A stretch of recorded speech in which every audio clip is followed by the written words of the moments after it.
Une personne qui arrive ici dans le canton de Vaud et qui fait une demande pour être au forfait fiscal, elle va venir ici dans les bureaux de l'administration.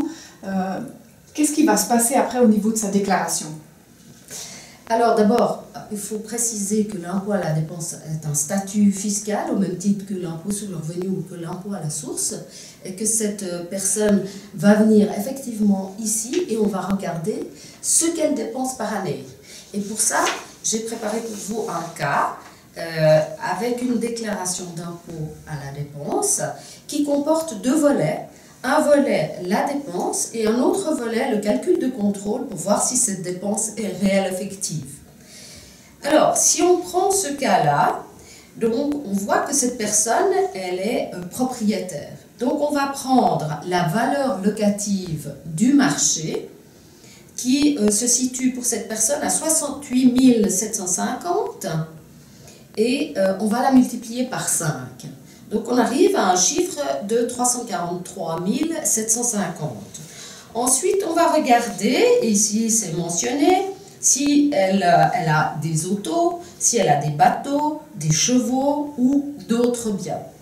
Alors, par exemple, ici, elle a une Porsche à 100 000 francs, c'est la valeur vénale. Elle a également un canon à moteur à 100 000 francs, c'est également la valeur vénale. Elle n'a pas de cheval de selle. Par contre, elle a des tableaux pour une valeur de 2 millions. Il s'agit maintenant de déterminer quelles dépenses y afférentes liées à ces biens mobiliers. Alors bon, les voitures c'est facile et les bateaux également, on sait à peu près combien ça coûte. Un tableau c'est pas comme un cheval, ça mange pas tous les jours. Donc il n'y a pas beaucoup de dépenses qu'on peut rajouter dans ce cas-là. Néanmoins, et on le voit ici en haut, la dépense annuelle a été mentionnée à 400 000 francs. Ces 400 000 francs seront soumis ensuite au barème ordinaire sur le revenu, c'est-à-dire exactement la même chose que votre déclaration ou la mienne. Maintenant, l'administration fiscale, elle fait un autre calcul qui est celui du calcul de contrôle pour voir si elle ne pourrait pas éventuellement grappiller encore quelque chose de supplémentaire. Là, vous avez dans ce calcul de contrôle les éléments du revenu et de la fortune de cette personne de source suisse. Donc, on a vu pour cette personne qu'il y a une fortune de 2 millions. On estime le rendement de cette personne, le rendement de cette fortune, c'est des titres, des comptes en banque, etc., à 60 000 francs. Ensuite, on a vu les autos, les bateaux, etc., 2 millions 2. Ensuite, les objets mobiliers, c'est ce que vous avez dans votre maison, c'est vos habits, enfin tout ce que vous avez dans votre maison. Ensuite, votre immeuble, puisque vous êtes propriétaire, on l'a vu de l'autre côté, il vaut 2 500 000. On ajoute tout ça et on arrive à un revenu de 77 000 et à une fortune de 7 100 000. Là-dessus, comme il s'agit d'un contribuable allemand, il nous fait valoir une rente qui touche de l'Allemagne qui est de 100 000 francs.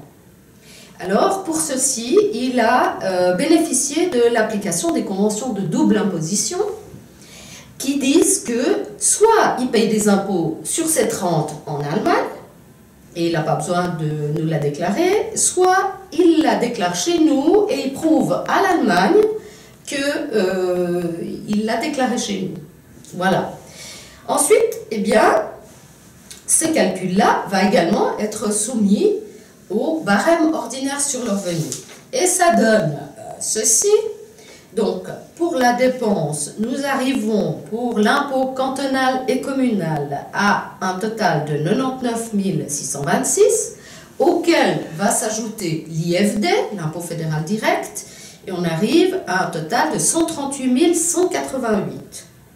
Le calcul de contrôle, si on prend les 7,1 millions de fortune, les 77 000 francs de revenus et les 100 000 francs de rente allemande, on arrive à 92 594, plus l'impôt fédéral direct, un total de 131 154. Là-dessus, on prend le plus important des deux, donc cette personne, pour elle, ça sera l'impôt à la dépense qui rapportera le plus à l'État. Contrôler que toutes ces conditions sont bien respectées. Alors, ce qu'il faut savoir, c'est que la déclaration d'un ICCD, c'est le nom savant qu'on attribue aux contribuables à la dépense, elle doit être faite chaque année. Donc, chaque année, il doit nous donner ces éléments. Donc, bien sûr que c'est contrôlé, puisqu'il y a quelqu'un qui va taxer ce contribuable. Quels sont les avantages que vous retirez en tant qu'administration fiscale de cette taxation au forfait? Alors, il faut savoir que ces gens peuvent se localiser n'importe où, puisqu'ils sont très mobiles.